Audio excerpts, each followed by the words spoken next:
Hi hello வணக்கம், welcome back to my channel ராஜ்பவா.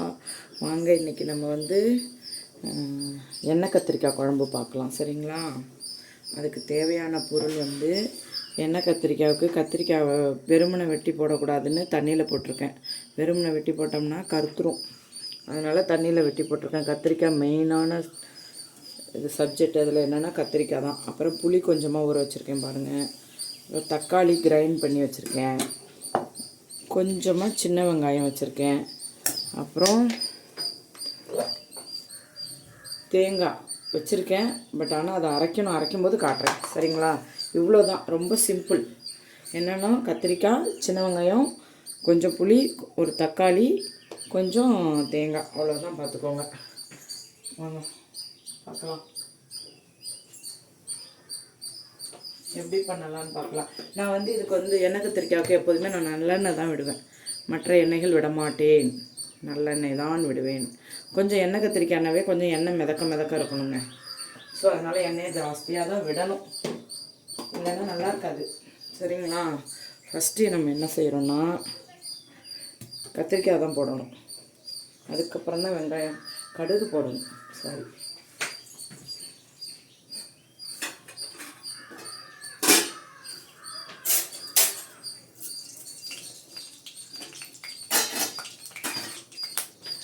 நல்லா தெரிஞ்சுக்கோங்க, எண்ணெய் கத்திரிக்காய் குழம்புக்கு வந்து வெந்தயம்லாம் போட தேவையில்லை. இப்போது கடுகு வந்து வெடிச்சிருச்சு. இப்போ பாருங்கள், கத்திரிக்காய் நல்லா பிரித்து விட்டுறேன், கொஞ்சம் பார்த்து போடுங்க.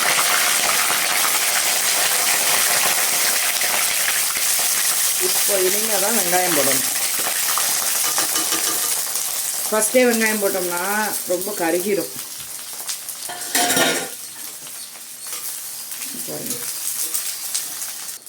கருவேப்பிலை போட்டுங்க, ஓகேவா? ஃபஸ்ட்டே நான் ஏன் போடலைன்னா ரொம்ப தெரிக்கும், ரொம்ப தெரிக்கிறது எனக்கு பிடிக்காது. அது நீங்கள் எப்போ போடணுமோ போட்டுக்கோங்க. ரொம்ப நேரம்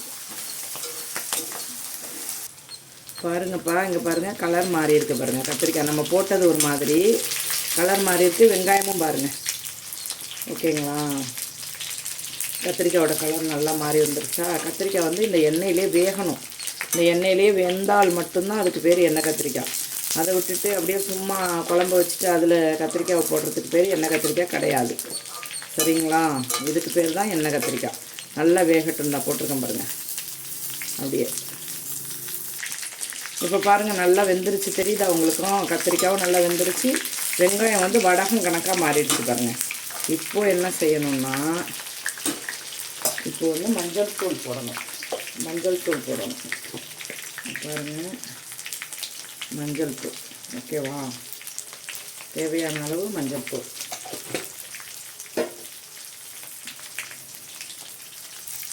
அப்புறம் மிளகாய் தூள், மிளகாய், மல்லி, மஞ்சள் 3 அரைச்சி வச்சுருக்கேன். அவ்வளோதான்.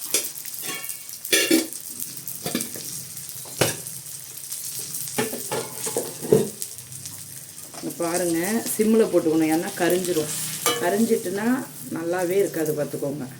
கறியை மட்டும் கூடாது, கரிஞ்சிட மட்டும் கூடாது எப்போதுமே மிளகாத்தூள். அங்கே பார்த்தீங்களா? இந்த ஸ்டேஜில் நம்ம என்ன செய்யணும், தக்காளி கிரைண்ட் பண்ணி வச்சுருக்கோம்ல, அவ்வளோதான், முடிஞ்சுதுங்களா? இப்போது இதை சிம்மில் போட்டுடணும், சரியா? இதுக்கு தேவையான அளவு உப்பு போட்டு சிம்மில் போடணும்.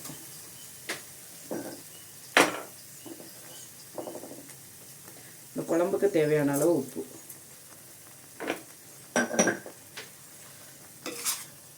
ஓகேவா?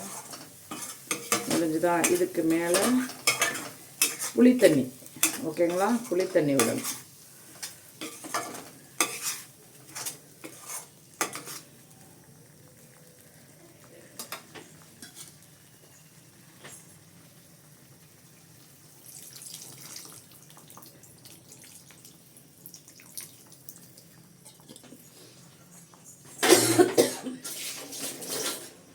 அது அந்த மிளகாத்தூள் போடுறோம்ல, அது வந்து இருமல் வரதான் செய்யும், அது ஒன்றும் பண்ண முடியாது.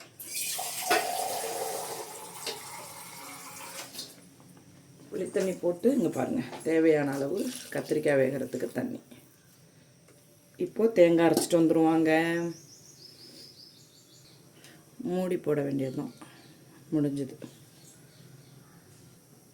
வாங்கப்பா, இதுக்கு தேவையான தேங்காய் அரைச்சிட்டு வந்துடுவோம். தேங்காவுக்கு வந்து இந்த பாருங்கள் ஜீரகம் தெரியுதா, ஜீரகம், பூண்டு, தேங்காய். தேங்காய் நல்ல தேங்காவாக இருக்குது, சூப்பராக இருக்கும், டேஸ்ட்டாக இருக்கும். தேங்காய் நல்லா இருந்ததுன்னா குழம்பு செம்மையாக இருக்கும். பாருங்கள், பூ மாதிரி இருக்குது. இதில் புட்டு செஞ்சால் அருமையாக இருக்கும். அரைச்சிட்டு வந்துடுவாங்க.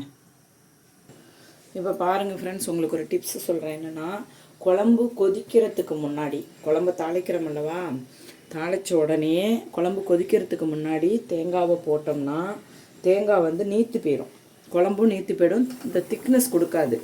ஆனால் குழம்பு வந்து நல்லா கொதித்த பிறகு தேங்காய் போட்டோம்னா குழம்பு வந்து அந்த திக்னஸ் தான் இருக்கும். குழம்பு கொஞ்சம் திக்னஸாக இருக்குங்க. பாருங்கள். ஓகே, ரைட், ஓகேங்களா? இப்போது இந்த கலருக்கு இருக்குல்ல குழம்பு, பாருங்கள், தேங்காய் போட்டோன்னா அது என்ன கலராக மாறுதுங்க. ஸோ சிம்முலையும் வச்சுக்கணும்.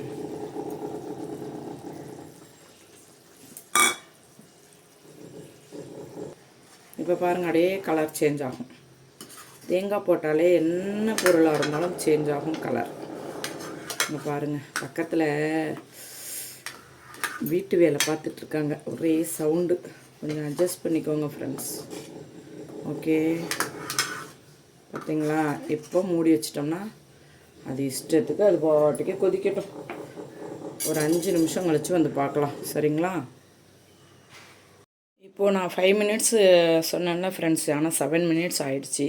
இங்கே பாருங்கள், குழம்பு எப்படி, எண்ணெய்க்காய் குழம்பு, எண்ணெய் கத்திரிக்காய் குழம்பு எவ்வளோ சூப்பராக இருக்குது பார்த்தீங்களா? இந்த குழம்பு ரெசிபி உங்களுக்கு பிடிச்சிருந்ததுன்னா ஒரு லைக் பண்ணுங்கள், ஷேர் பண்ணுங்கள், கமெண்ட் பண்ணுங்கள், பெல் ஐக்கானை கிளிக் பண்ணிக்கோங்க. அப்போ தான் உங்களுக்கு உடனுக்குடனே என்னோடய நோட்டிஃபிகேஷன் எல்லாம் வரும். ஆளுங்கிற பட்டனையும் அழுத்தி விட்டுக்கோங்க.